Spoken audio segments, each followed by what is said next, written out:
What's going on, everybody? Welcome to Friday. Today, I am going to be doing an episode specifically on one topic. I don't even know what to call the episode necessarily. It's not going to be a full out of Friday. I am going to dedicate the entire episode to my thoughts around what happened with Charlie Kirk. I'll get into why I've waited until this point to do so here in a minute. But before I get into this, if you have listened to the show, you know that I pay the bills with ads, and I'm contractually obligated to do so.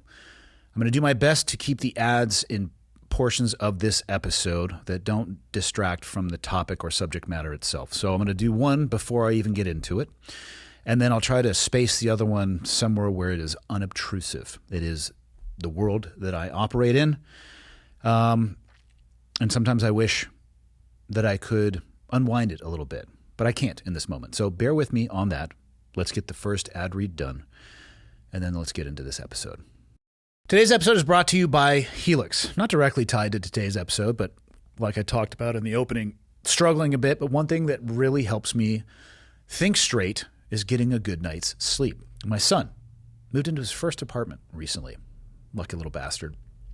And he needed a mattress. Guess where I went? Helix. Talked about this before. I had a brand relationship with them many years ago. They sent me some mattresses out to the house and then moved into a townhouse to be closer to my son to go to high school. Needed some mattresses. Didn't have a brand relationship at the time. What did I do? I went right back to Helix and paid full retail because these mattresses are amazing. I travel quite a bit. Was just on the road with my wife. We both said the same thing as we were flying home. I cannot wait to get back to our bed because these beds are the best mattress I've ever slept on. Here's what I recommend. Head over to helixsleep.com/clearedhot. It'll have Take the Sleep Quiz. Take the sleep quiz, which is what I recommend you do, and it's going to lead you towards the type of mattress you want. Do you sleep on your side, your back, your stomach, firm, soft, everything in between, cool, hot, all of that, even plus size, actually. And all I have ever done is go through that and then select the mattress that they recommend for me. The best mattress I've ever had in my life. It's going to ship directly to your door. Take the box into the room where the mattress is going to be put. I'm just telling you, it has the density of a dying star. You're going to unload it. It's going to come in. You'll be like, there's no way there's a mattress in there. It's in there for sure. Get the thing as close to where you're going to put it, open it up, and then stand back because it's going to inflate on you. Right now, if you head over to helixsleep.com/clearedhot, you're going to get 20% off site-wide. That's going to be a huge savings. That is exclusive for listeners of the show. Again, helixsleep.com/clearedhot. Okay, got the red smoke. Gun run, north or south, west of the smoke, west of the smoke. Okay, copy, west of the smoke. I'm looking at danger close now. Come on with it, baby, give it to me, I need it. Get cleared hot. Copy, cleared hot. Okay, here we go. Every time I sit down with a guest, I take the conversation or allow the conversation to go in any direction that it wants to. I don't sit down with notes. And today I have some notes in front of me because I want to make sure that I don't forget to say something that in my thoughts over the past, what would it be? I think 9 days at this point or 8 days at this point that are important to me. And on that note, I actually need to time, date, stamp this episode. It's one of the things about putting content out. It lives forever. And I can only base how I feel and my opinions on the information that I have at hand. So today is Thursday, September 18th. It is 2:21 in the afternoon. This episode will be out in less than 24 hours. It is not an accident that I am waiting this long to put this episode out. I have had quite a few people reach out to me and say, specifically last Friday, Andy, how could you put an episode up that doesn't address what happened to Charlie Kirk? And here's my response to that. I'm not in the business of doing breaking news, and I have no shade to throw at anybody who makes any type of content that they want. There are people that are in that business. There are people that make reacts videos. There are people that go after controversial topics and they make content around that and do what you want to do. But that isn't me. And one of the main reasons, one, there's a couple that I didn't put anything out last week. I was geographically not near the studio. I was on the road working. But two, even if I had been at home with access to the studio, I'm not doing an episode about that close to it actually occurring, because the information that is first released is often the most inaccurate. And I make enough mistakes in my life as it is. I don't need to sprint full speed ahead with impartial or incorrect information just to trip over the truth later on down the road. It's not what I do. It's not what I want to do. It's not what I'm in the business of doing. So that's just not me. I would rather wait until the day before this comes out to at least have, hopefully, some semblance of facts that have come to the surface, because the amount of information circling out there is unbelievable, and it's wild. And some of it, I mean, I just used the term unbelievable, but yet so many people are latching onto this, and I don't know why. But I'll get to that in a few bullet points. Another one of the reasons why I wouldn't have done this last Friday is that I'm actually really struggling with this one. I have lost a good amount of sleep looking at the ceiling fan, thinking about what happened in the world that we are living in. Now, let me say this. I am not overly moved by the mechanism that Charlie was killed by. That is probably an unintended consequence of my previous job. I'm not saying that it doesn't impact me, but that's not the first time that I have seen something like that. And I've seen things like that in person in 8K or whatever our eyeballs actually record at. So, and that is in no way a diminishment of what happened. I've said this many times. When you touch war, I believe that it touches you back. And one of the things, if you have been around it, is a probably more muted response to something like that. What I'm deeply struggling with is the fact that we live in a world where all of my kids saw that video near real time, and none of them were looking for it. And I've had to have conversations with all my children about what they saw, the horrific nature of what they saw, and that it is completely and utterly abnormal that throughout the course of your everyday life as a teenager into your early 20s, where you could be sitting down at the dinner table eating lunch and watch somebody get assassinated on your device minutes after it actually happened. The fact that we live in that world is very disturbing to me. And, there's a lot of people I've heard say, this just changes nothing, doesn't bother me, it doesn't impact me. Well, you're a better man than I am then, because it does. It bothers me. It impacts me. I've needed the extra time to think about, hope at a deeper level. I'm not going to sit here and claim to be a deep thinker, but at a deeper level to be able to explore what it is that I'm struggling with. And that's the aspect of it that I am. I've had some people reach out to me who were there that day in the crowd. And these are in line with the conversations I've had specifically with my daughter, a 17-year-old young woman. And I'll summarize a few of these emails, and I'll tell you when I'm using exact words that they used and words that I'm going to apply to what I think that they were hinting at or talking around. But a couple people, men, I always told myself, this is what they wrote to me. Hey, I was in the crowd, and some of them were very close to what actually happened. I never thought that I would be the person that froze. I never thought I would be that guy. I always told myself that if something happened, I would take action and do something about it. But I didn't. I was frozen. And my words now, not necessarily what they are saying, there has been a variety of descriptions of being unable to unsee what they saw, or not be disgusted, or not be able to put the thought down. I would describe it as they are haunted by what they saw. And I've tried to respond. I believe I have responded to everybody who has actually reached out directly. And what I told my daughter specifically as well is that that's the actual natural reaction to have. Seeing something like that should haunt you. It was grotesque in every sense of the word.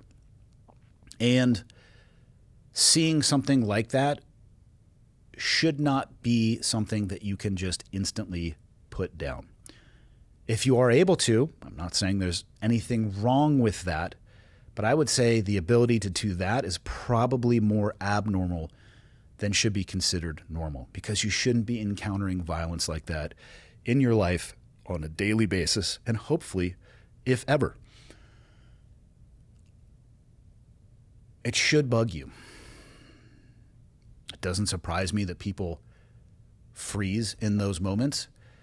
That's one of the benefits of coming from a military background where you do hyper-realistic training, force-on-force environments where you are surprised, shocked, ambushed, and you practice rep after rep after rep at responding to things like that.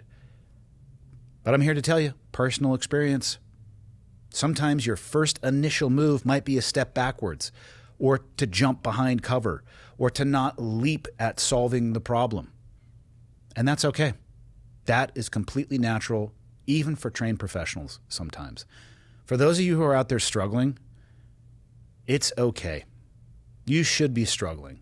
What we saw last week, I don't have the words to describe it. And I'm going to talk here in a minute about one of the things that concerns me the most about this, or where I think, I'm not going to say concerns me the most, and I'm not going to say things like, this specifically is the cause of this, but I have some things that I think correlate to the trend and direction that we're on, and where I think it could lead us in the future, and actually where it's already led us from last week.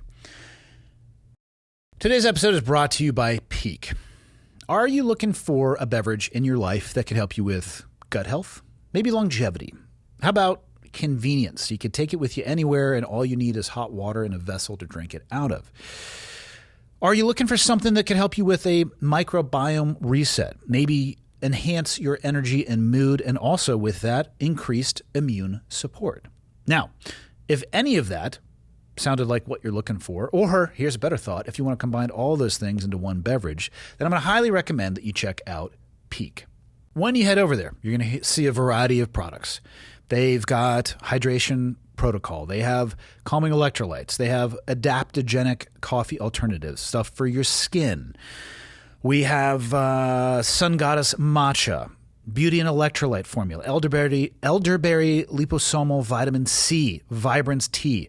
I mean, basically, whatever it is that you're looking for, they're going to have. This has been a welcome addition to my daily routine. I manage my coffee intake a little bit acidic for me at times, but this is something where I can fill that void. And all the stuff that I listed when I first started talking about this, that's exactly what I'm going for in this beverage. So if you're ready to elevate your day and transform your health for a limited time, you can get 20% off of the Pu'er bundle, plus a free starter kit, which includes a rechargeable frother and glass beaker with my link. Head over to piquelife.com/clearedhot. That is PIQUE life.com/clearedhot to claim this exclusive offer. Back to the show.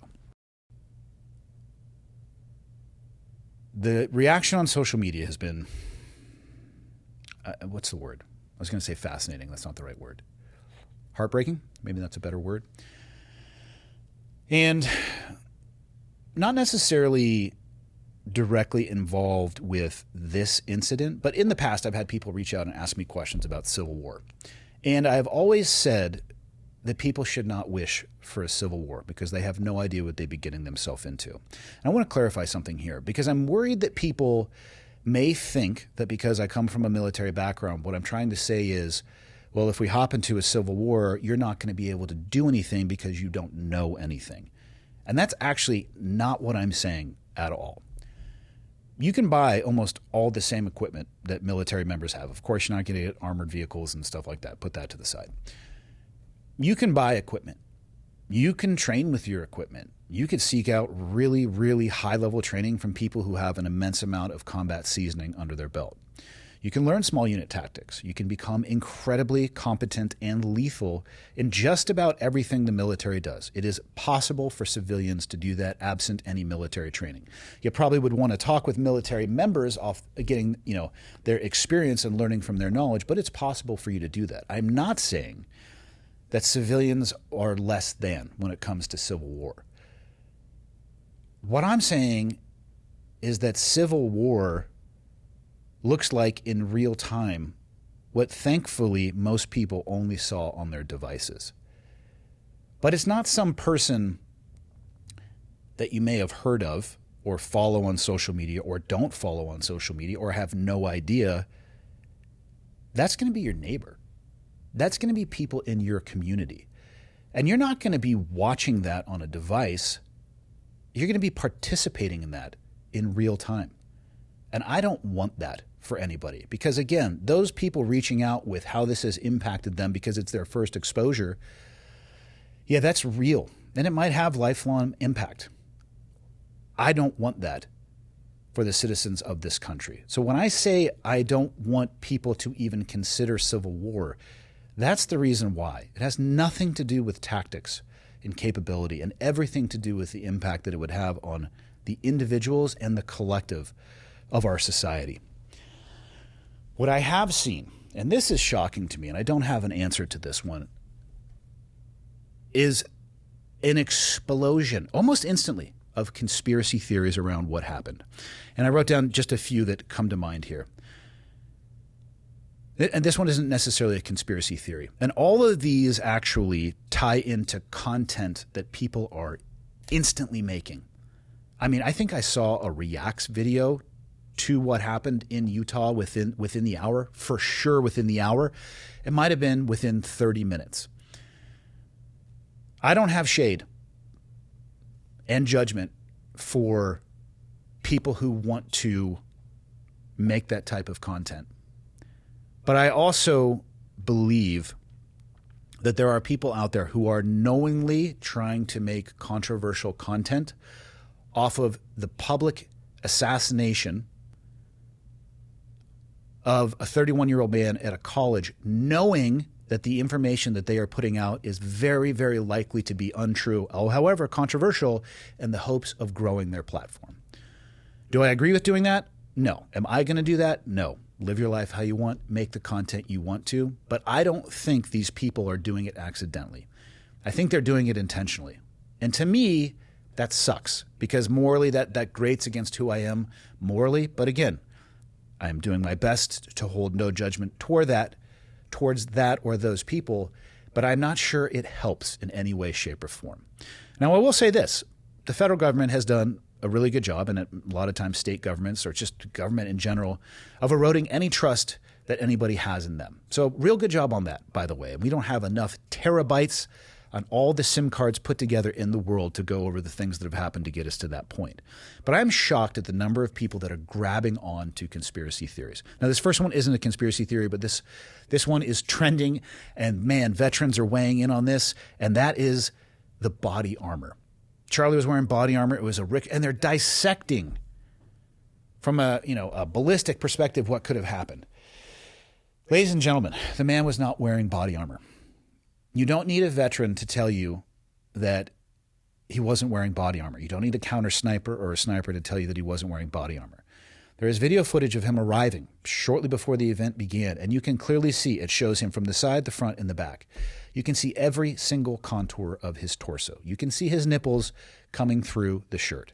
He's not wearing body armor. Why people are latching onto this is beyond me. They're talking about the T-shirt and the way that it moved and how could a bullet deflect. I'm here to tell you right now, bullets do really weird stuff. I have seen incredibly high-powered bullets deflected by twigs. It depends on the angle. It depends on the distance.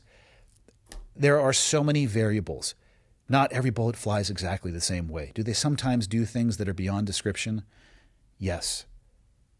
Is our world and society made better by ultra slow motion reviewing whether or not somebody was wearing plates when demonstrably for everybody with your own eyes, you can see that he wasn't.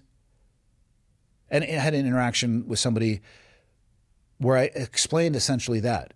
And I said, you can go see this for yourself. And he said, that's not good enough for me. And I realized in that moment that if what you see with your own eyes is not good enough for you, then nothing is going to be. And I ended the interaction with, I hope you find an answer that satisfies you. And that's as far as I went, because that's as far as I can go. I've heard people talking about the sound of the shot and where it could have been coming from. Have we forgotten that almost all of this audio was recorded on devices like this here in front of me? That although the microphones are pretty good, they're designed to pick up noise that is really close to you. And let's say the camera that I'm looking at and talking into right now is the person that I'm filming. Most people are doing some version of this where they're holding it in front of you. What would this be? Sideways or vertically. What's this one called? Panorama or vertically? Whatever. You get the point, especially if you're doing audio only. We'll talk about the shooter's position and all these things. Assuming that the shot came from the roof, have people forgotten that your body would be in between the origin of the noise and your recording device? And a lot of the times people are cupping it with their hand like this. And for this particular phone, the microphones are down by my thumb. Yet no wonder it doesn't sound like the audio that you may expect. Let's take a look at the recording devices that we're using and the orientation with which they are in. The easier explanation is more oftentimes the most likely one. I understand why conspiracy theories are sticky. They don't have to be. I've seen conspiracies about multiple shooters, the bodyguards signaling because they were telling the shooter when to shoot. Nation-state actors, deep state actors. And again, if you enjoy this type of content, go for it. I would ask you, is it making your life any better or worse? And that's a question for you to answer for yourself. What I don't understand is the why. Why are people in such a rush to grasp on to a theory that oftentimes is so much more complex than what is likely the much more simpler reality? Is it because as humans, we don't want to believe that a person with misguided beliefs and access to particular equipment can take this kind of action and have that kind of end state? Is it harder or scarier for us to believe that? Or do you want to believe that Israel killed Charlie Kirk? Which I have no data either way, whether or not they did or didn't or had any level of involvement. What does my gut tell me? No, not at all. Have I seen a lot of videos that are already talking about that within 24 hours of his death? Yeah, a spectacular amount. And like I said before, I don't think these content creators are doing this accidentally. And if that's how you want to grow your platform, grow your platform. But here's my issue with it. Criticism throughout the course of my life for news reporting entities, agencies, and individuals, specifically in the written word, where they write something down and there's an error or a factual mistake. And they will sometimes issue a retraction or a clarification, but it's no longer front page news where the initial article was. And it gets buried on like page 13 or whatever, to use an example. It's certainly not given the same amount of gravitas as the original article that was presented. People complain about that all the time, right? Well, what, like, how am I supposed to know that that wasn't correct because I didn't see the retraction or the clarification? And it gets me wondering, for these people creating this content, how many people out there who are in that space who have created videos like this do you think are going to take the time at the end of this, when the actual evidence bubbles to the surface, which again, I was hoping that something substantial would have come up by the early afternoon of Thursday, September 18th. I'm not seeing anything incredibly definitive, even though I know we will actually get there. When that happens, and the videos that these people, which, man, they went viral real quick. Wow, I don't know where that came from. Real quick, and we'll talk about that on the platforms themselves. How many of you are going to come forward and say, you know what, I was wrong. I got out in front of my skis. That video I put out that had millions of views, That's my bad. I was incorrect. My guess is almost nobody. And I guess my question with that is, hypocrite much? Right? You want to point the finger at a different entity or organization for making claims that were proven later to be false or have factual inaccuracies.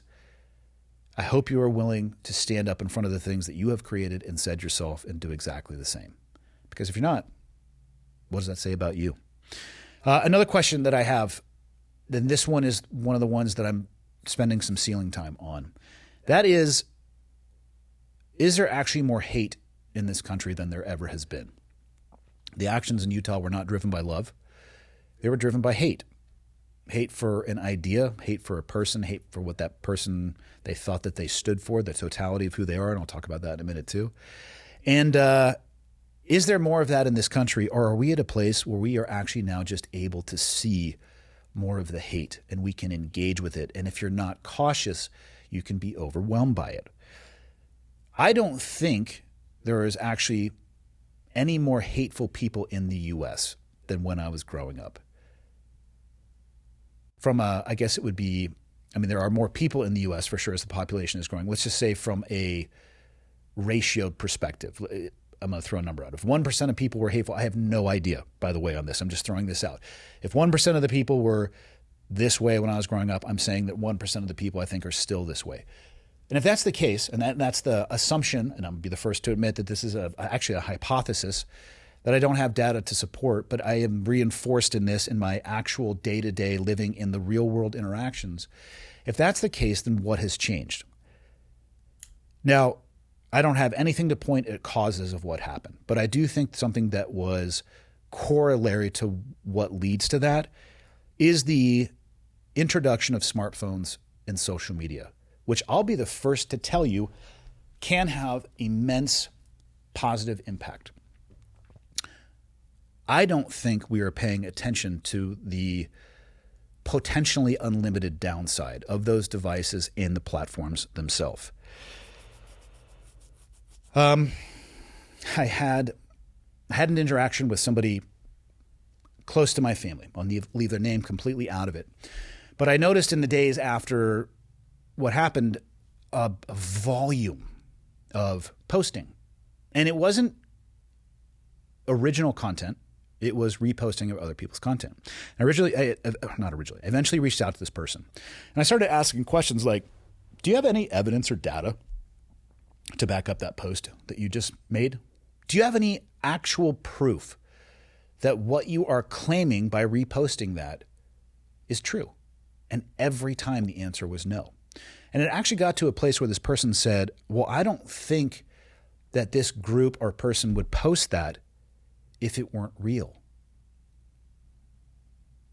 And that scares the crap out of me, because that is somebody who doesn't understand what the internet is. That is somebody who has decided they're going to outsource their objectivity and critical thinking to somebody else or something else. And I don't know where that leads, but I don't think it's good.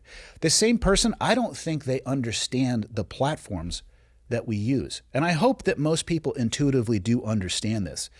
But these phones, of which I am as guilty as anybody else is using, and these social media platforms, which I am as guilty as anybody else is using, we all realize, right, that they are not by design showing you an unbiased smattering of information that is available out there. They are by design trying to keep you on the platform for as long as possible, because your attention span is their currency, because then they can sell that towards ads. And at the same time, they're trying to learn as much about you as humanly possible. So there's the algorithm, and then there's engagement. You know, the algorithm, people's like, oh, it's this person in the shadows twisting their mustache. What I really think the algorithm is, I used to say a team of people, but at this point it's probably AI, maybe designed by a team of people, is a program that is watching, and I don't think it's actually coming through the camera. Maybe it is, I don't know. But instead of watching, it's recording or analyzing. What are you scrolling? How fast are you scrolling? What are you stopping on? What are you spending your time, they're probably going to assume, looking at if you pause? What do you click on? What do you engage with? okay, if I want to keep somebody involved on my platform more, what am I going to do? Feed them more of what they don't engage with and scroll by, or give them more of what they do engage with and pay attention to? Now, if you're aware of that and you constantly can bring your head up and take a breath and remind yourself that what you see online is not in the real world, I think you're going to be okay.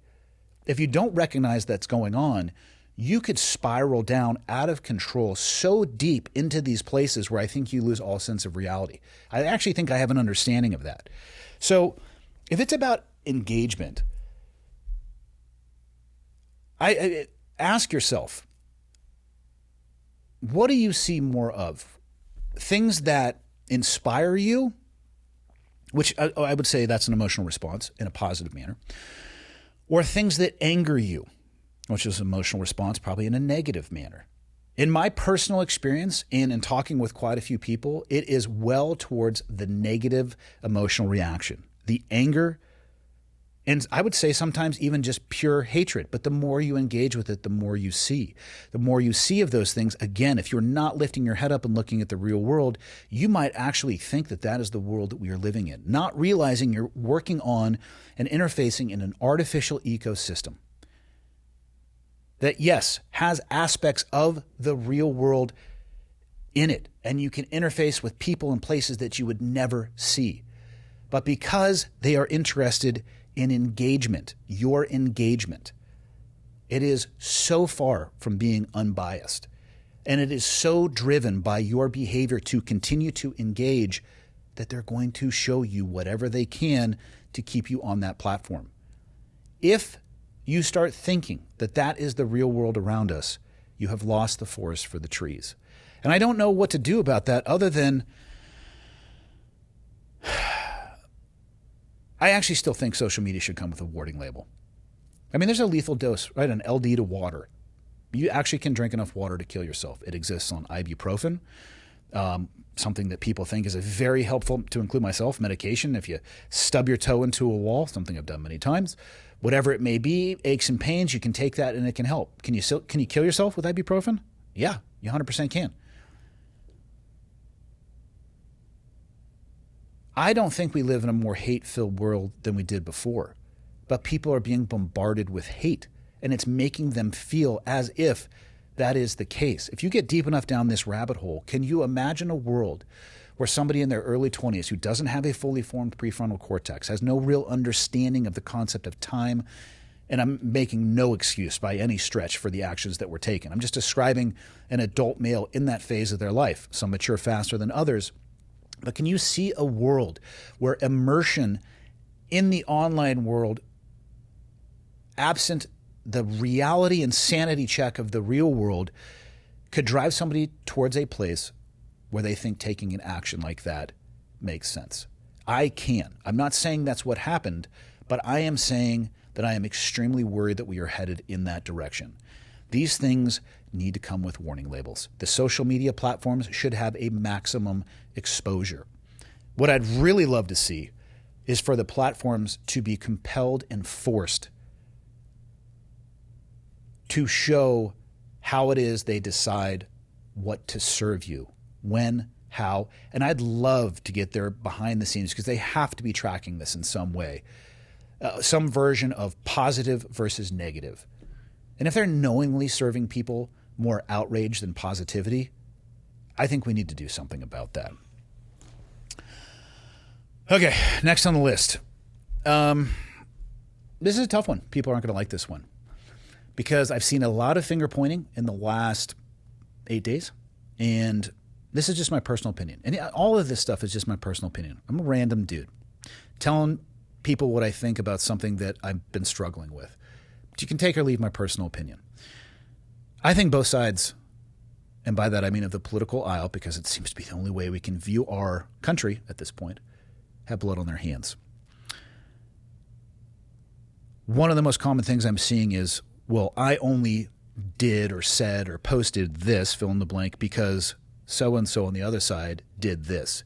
It was their side who escalated it. I have to do this to make up for what they did. Finger pointing galore.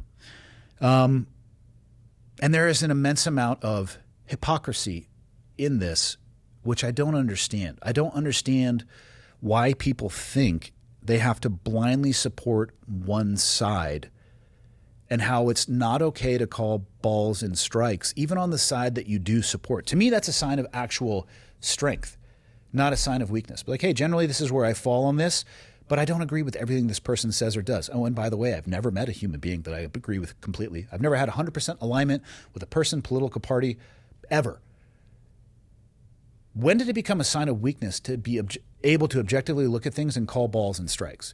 And I know why people don't want to. They're afraid to, that if they do call a strike, or actually what would it be, a ball? If they do call something on their side, or they call something out on their side that they don't like, they're afraid of being consumed by the other people that are on their side, let alone the other side of the aisle.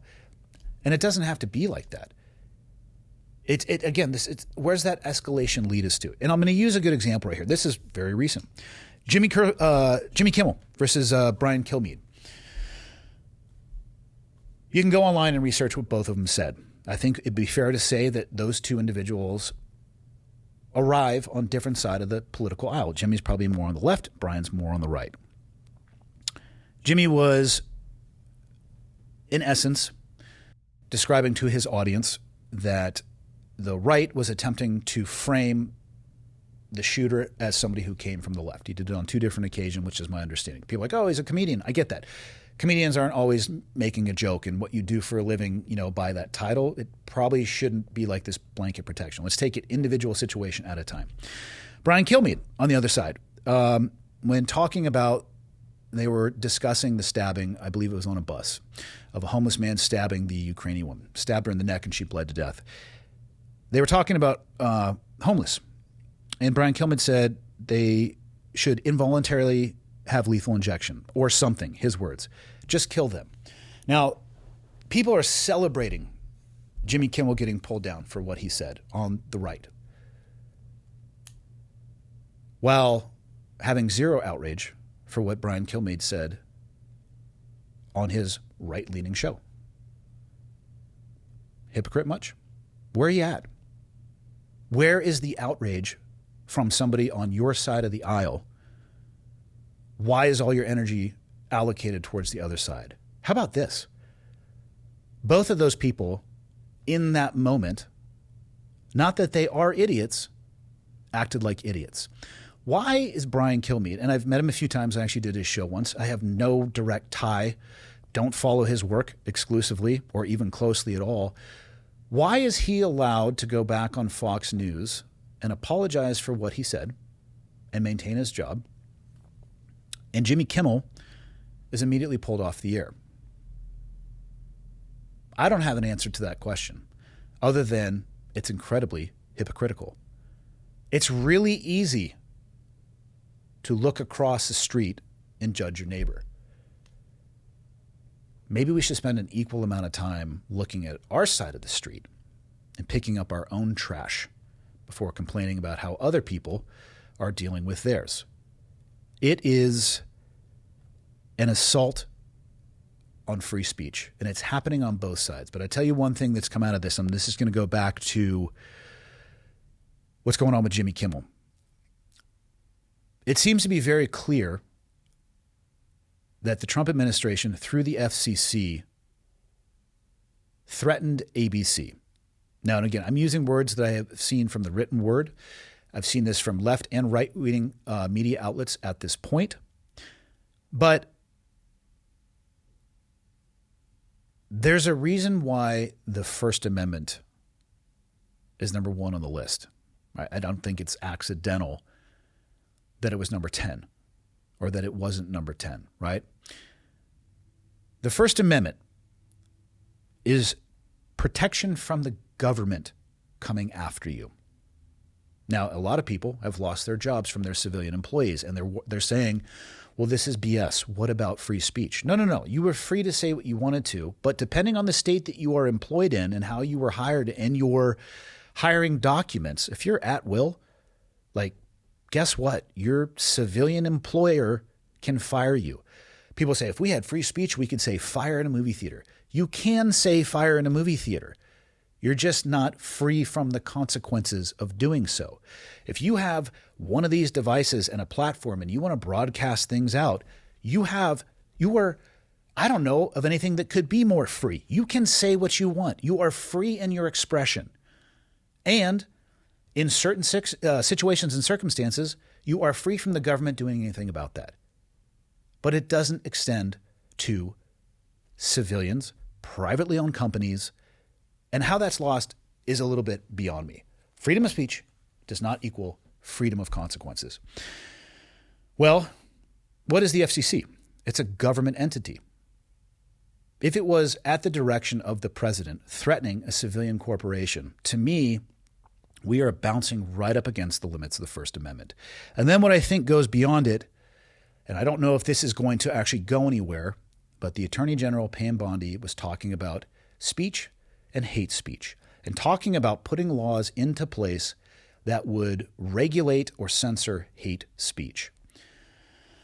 I'm not a constitutional scholar. I've never claimed to be. I don't even claim to be an intelligent person. Like I said, I am a random dude trying to figure out his way through life. And if we go down that path of trying to quantify and censor hate speech, I don't know if we can recover from that as a country. Is there speech that is hateful? Yep, probably. Hurtful? Absolutely. Who gets to define that? There is, and I hope that people, and this is, I feel like people's faces are so close to the problem at this point. I'm trying to take a step back and I look at this. There's a gotcha question that is often attributed with people trying to debate those that align with the left. And the gotcha question of the modern era is this: what is a woman? And the problem is, biologically, we know the answer to that.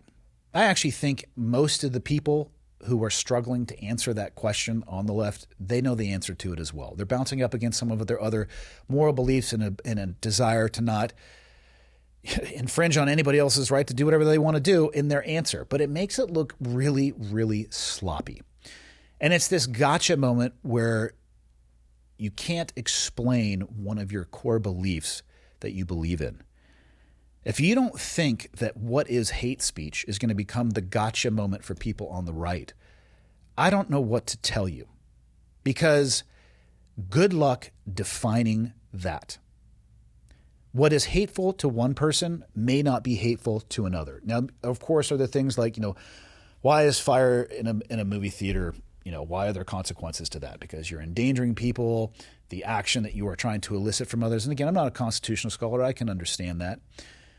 But who gets to decide what speech is hateful? I don't want to, because there are some things that are horrendous that people say, but I don't want them saying them in the shadows. I want people saying things like that out in public with their devices. Why? Because then consequences can come from that. They don't get to hide. I want the microscope and spotlight put on those people. If what happened to Charlie Kirk is used as a lever to infringe on our First Amendment rights, I don't know if we will recover from that as a nation. And given that the Republican Party is currently in power, I believe the people who are going to have the loudest voice in making sure that doesn't happen are people from the right. And this is where I don't understand why it has not become, or why it has become taboo to call balls and strikes with your own party. Why can't you say, you know what? I support this administration on almost everything that they're doing, but this is wrong, and I'm going to fight you on this, because our country is going to survive this administration. And we need to be at least some semblance of a country when that happens, based off of the founding documents that this country was based upon. But I see people unwilling to do that because of the potential backlash. Well, guess what? If you want to have a country that actually means something at the end of the day, you better step up and stand up for what you believe. I was describing to somebody the other day, and I stole this from Richard Ryan. Probably the best description of me as a libertarian that borders on just about anarchy. I want the government out of my life to the maximum degree possible. I want people happy, secure, safe, equality of opportunity, being able to pursue their dreams however they want to. I want the government out of people's lives to the maximum extent possible. Some issues I land more right on, some issues I land more left on. On this one, I don't care where you are. An assault on the First Amendment needs to be addressed by both sides. But I'm telling you right now, the side that has the most value in this argument, only because the administration currently happens to be in office on the right, is the right itself. You going to get some backlash for it? Maybe. Yeah. Is the country worth it? Yeah, I think so. Had an email exchange with somebody the other day, and I'll try to wrap it up. I know I've been rambling for a while. People are probably tired of hearing me talk. And I want to leave all the details out of the individual. One of the paragraphs he said, Charlie Kirk was a cunt, but he didn't deserve to die. And I highlighted that in my email response. We actually had a very nice exchange back and forth. And before I cut and paste that, what I said to him was, have you ever considered that you're part of the problem? Because do you actually know Charlie Kirk? Do you actually know the person? Let me say this. I was aware of I didn't follow Charlie Kirk on any social platforms. I was aware of who he was, didn't really engage with his content. I have seen far more of his content now than I have before his death, which I think is probably true, well, unless you followed him. For those of you who didn't follow me, you've probably now seen a lot more than you have before.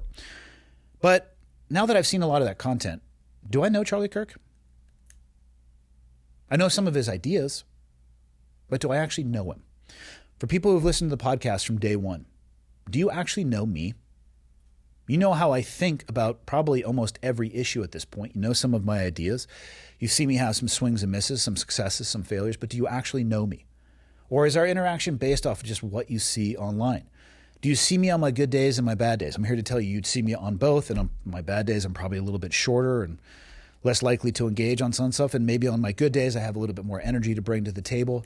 But you're not there with me on my high moments and my low moments. You're not there with me with the ups and downs of my life and everything that I do that is not on camera that actually makes me who I am. I am more than the sum total of my ideas that you may see on the internet. Granted, it might be easy to forget that if all you really see of me and you don't have the chance to get to know me in person is what you see online. But maybe let's remember that just because you see some things from somebody, like the noises that are coming out of their mouth, you consider them to be dangerous ideas. You consider them to be disgusting ideas. You consider them to be wrong ideas. Does that mean you actually know the person? It does not. And that is what I said to that individual. And this leads me to, what in the world can anybody do about this? And here's my plan. That's all I can leave people with. Here's my plan. And here's where I land on this. Small changes can have a large and magnified impact over time. For anybody who's been listening to the show, let's call it for the last year, you may have noticed, and hopefully people have, over about the last month and a half, I have drastically reduced the number of curse words that I use. Because the language that I use, specifically those words, was becoming far, far too common. For my own liking, I would come back and listen to segments of the episode. I'm like, God, how would anybody, or why would anybody listen to what I have to say? I'm using the same word to describe 50 different things. I'm very cautious in many other aspects on the show. I'll give you some examples of things that I hear people say that I refuse to because I believe they need to have meaning. Libtards is a good one. MAGA, fascist, Nazi, etc. I know what those words mean. I know the meaning that those words have to me. But the number of people that I see letting those words fly out of their mouth without a second thought is pretty shocking. And let's be honest, it's an intellectually lazy way to describe a person, place, or thing. It's quicker. It allows you to dismiss them, but it's intellectually weak and it's intellectually lazy. And that's what I realized with my usage of foul language. I still use it from time to time, but actually now, even in the moment, sometimes it slips out, but even I realize that it did for a reason. And because I'm using it less, to me at least, it has far more meaning. For people who use language like that and it just flies out, and I don't care what your excuse or reason is, be better. Make a small change in your life. Because I'm going to tell you right now, especially if you are actually interested in having a conversation or even changing somebody's mind, by removing those intellectually weak terms, you're going to have a better chance of doing so. If you open up with an insult right away, nobody's going to pay attention to you. Be better than that. We all have room for improvement. It's something that I've actively been trying to do for about the last 90 days. Some of the episodes have been recorded before that, so yeah, hopefully that people have noticed a substantial difference. I feel like a lot of people are sitting in a room that is too hot, waiting for somebody else to turn the temperature down. And I mean that by anger, vitriol, argument, all of those things. We recognize it's happening, and people are just sitting around like, man, I'm sweating my ass off in this room. Wish somebody would turn it down. Okay. Could you take a jacket off? Could you take your coat off? Could you walk over to the thermostat and click it down a degree or two? Yeah, you could. But too many people will say, there's nothing that I can do. And I completely and utterly disagree with that. There's always something that we can do. I would recommend, and this is something I've done multiple times over the last week, is take about 5 minutes and just take stock of yourself. Where is your anger coming from? And this is a tough one, because I'll give you an example that I bet you every married person has ever had in their life. You get into a disagreement with your significant other that you love more than anything in the world, and you find yourself very angry at the person. But if you were to take stock at what actually happened, are you angry at the person, or are you angry at what they said and the reality that perhaps it's true? And that's the hardest look at all. Looking inward at yourself as opposed to pushing that away and blaming it on somebody else. What's the source of your anger? If, as a person, you are finding yourself emotionally engaged and involved with what you're seeing on your devices, I would recommend managing your engagement and your exposure. Here's a great way to start this. Are you spending more time in the real world than on your device? Are you doom scrolling for hours, multiple times per day? There are people out there, I know them, that do that. And I bet you in the totality of a day, subtract the time that they're sleeping, they are spending more time online than in the real world. And that, to me, is a recipe for disaster, because the online world is not reflective of what I am seeing in the real world. And I think for most people that is true. But if you can ask yourself, where is your anger coming from? What is the actual source? If it's tied to one of these, put it down. Not forever, but maybe do an experiment for yourself for a week. Drastically reduce it, and then objectively ask yourself, was that week better for my life or worse? Ask people that you care about and love, hey, did you notice any behavior differences in me this week? Don't tell them what you had done. Just ask them if they've seen a difference. I think you're going to be shocked at the answer. And I think the last thing, I'll close on this. I see a lot of people screaming across the street, saying, you need to change, you need to change, you need to change, you need to change. This is your fault, this is your fault, this is your fault. Before ever asking somebody whether or not they are willing to change, I think it's a better approach to ask yourself if you are willing to change. Are you willing to listen? Are you willing to modify your behavior? Because if you're demanding something from somebody else that you are unwilling to do yourself, what does that say about you? So what am I going to do? Because that's all I can do. And at a micro level, it might have no impact. But if it can benefit my life in a positive way in the lives of others, I'm going to do it. My initial response to this was I'm going to burn all my social media to the ground and just be completely off of social media. It has made me not want to engage in any of these platforms. I just cannot bring myself to do it. It is like the most tainted kiddie pool where somehow there was a collection of both donkeys and newborns that all shared this kiddie pool and all just took dumps in it. And I'm sitting there going to dive headfirst into it. I just don't want to. I'm going to engage deeper offline. I am going to drastically limit my usage of these devices. Even though I'm not engaging or participating, these devices are tracking me just like anybody else. Am I looking and seeing those videos, the conspiracy theories I talked about? Yep. Guess what it's recommending more of? Those. I'm going to be very more intentful with the things that I search for and what I spend my time on. And very, very intentional about looking at what is being presented to me and then asking myself the question, why? Why am I seeing these as suggestions? I'm going to police myself accordingly. And the last thing is, and I'll leave everybody with this, is I'm never going to stop telling people to not give up. At least on this platform, I can put out into the world what I consider to be positivity, which is all I want to do. I want to have a positive impact on the world around me. And I am never going to stop telling people to never give up. I don't think we're at a place where we can't salvage this. But I am not sure if we continue down this path. People seem to think that there are enemies everywhere. I'm here to tell you, regardless of what your beliefs are, unless you're a pedophile, I am not your enemy. Actually, there's some other caveats to that. There are very radical ideas out there, and there's a difference between somebody who has a radical idea and somebody willing to take action on a radical idea. But I'm not one of your enemies, and I don't think your neighbors are either. But somehow we have forgotten that.